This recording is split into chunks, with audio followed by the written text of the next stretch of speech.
This story is called Ada's Violin.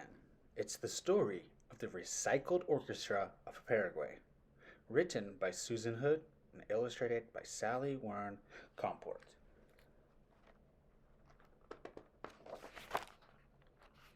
Ada Rios grew up in a town made of trash.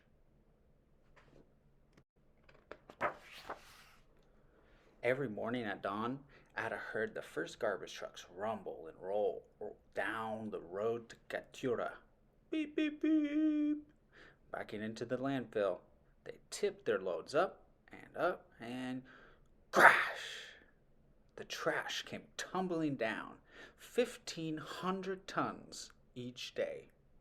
Eda and her friends watched as the gancheros, recyclers, scrambled, tearing into plastic bags with long handled hooks, pushing aside moldy produce and grabbing anything they could recycle or sell. The going rates? 5 cents for a pound of cardboard, 10 cents for a pound of plastic. This noisy, stinking, sweltering slum was not the most nurturing neighborhood. Ada watched, eyes wide, but she didn't say much. And yet she liked to imagine each garbage truck was a box of surprises. One never knew what might be inside.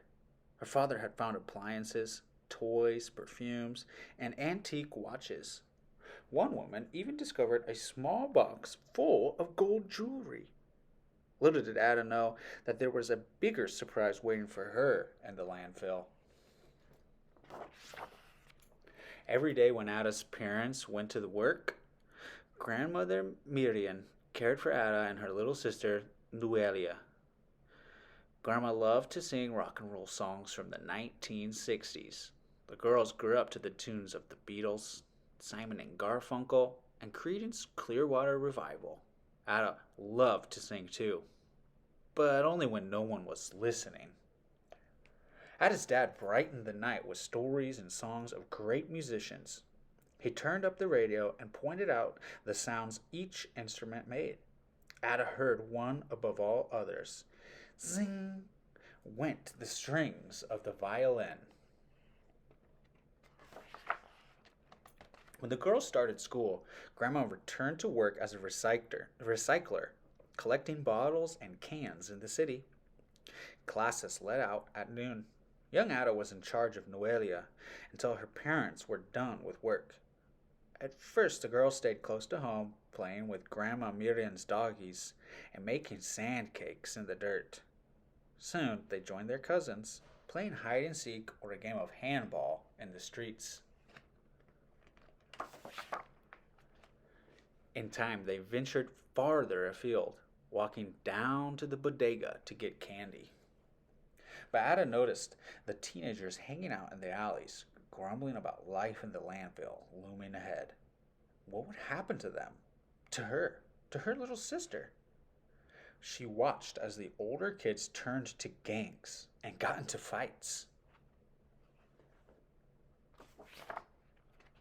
One day, when Ada was 11 years old, her grandmother saw a sign posted on the wall of a chapel. Se enseñar violín, guitarra, violoncello los sábados a las 8 a.m. Fabio Chavez. Violin, guitar, cello, taught Saturdays at 8 a.m. Fabio Chavez. How Grandma longed to learn music. Too late for her, maybe, she thought, but not for her granddaughters. She signed them up without asking them or their parents. Ada's heart sang out. Thanks to her abuela, she could leave her worries behind and learn to play. At the first class, the teacher, Fabio Chavez, had 3 guitars and 2 violins to share. Ada chose a violin right away. But 10 children had signed up. Frustrated, Ada and her friends found that there were not enough instruments to go around. And there was a bigger problem. Everyone quickly realized that the children would need to practice at home. But it wasn't safe to be seen with an expensive instrument in Catura, where violin is worth more than a house.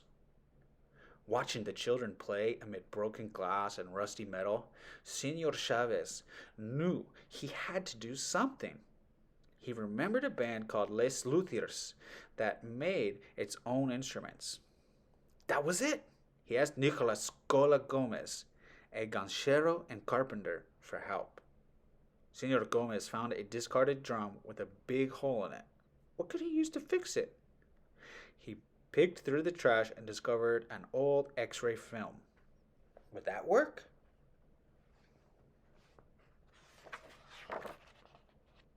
It did.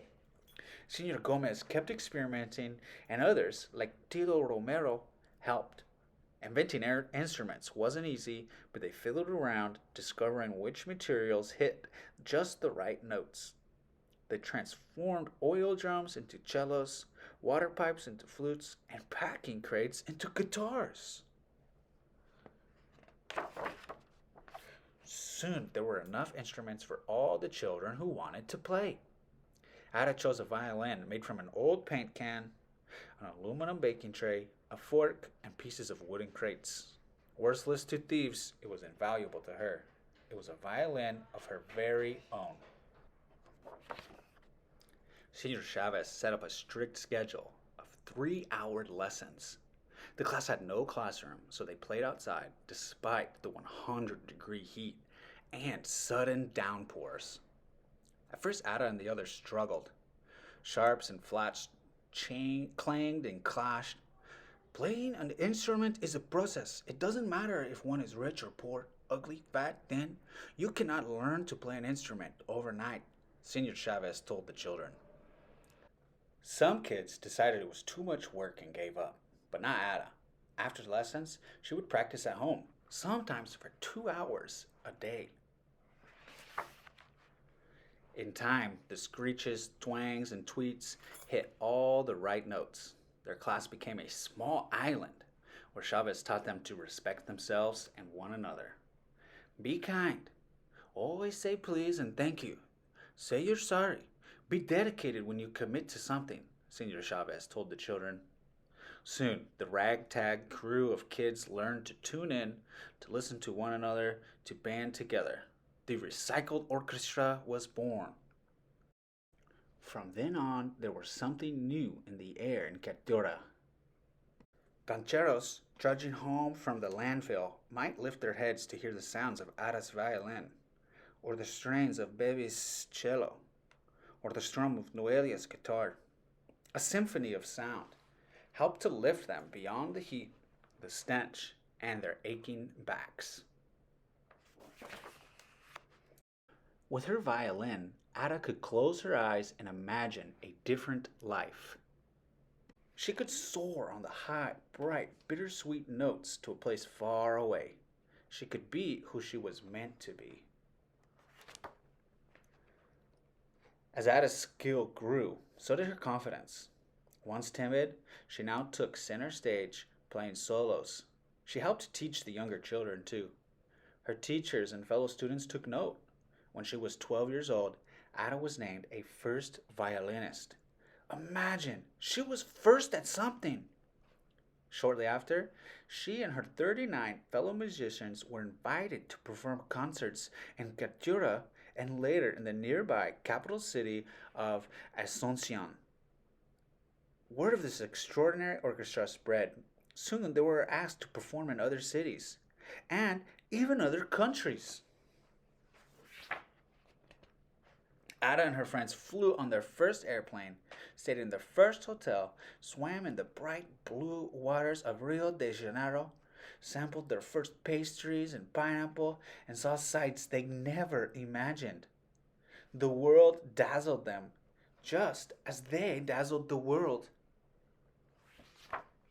When Ada was 16, the orchestra received a very special invitation.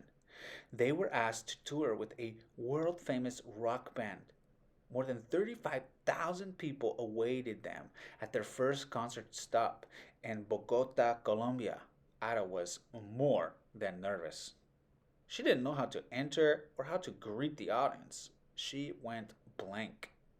She saw a giant stage with glaring lights and heard people screaming. But she didn't have to worry.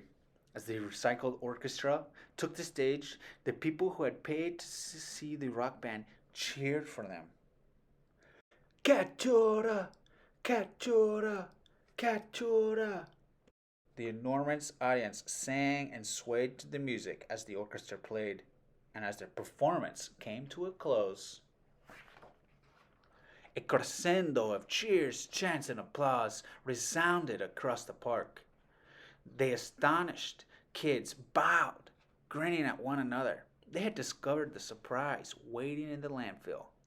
Buried in the trash was music, and buried in themselves was something to be proud of. And that is the end of the story. Ada's Violin, the story of the recycled orchestra of Paraguay. And now, if you want to take a moment, you can see the author's note telling more about the story of Ada's Violin and the city of Catora, as well as places you can go to get more information and hear more on your own.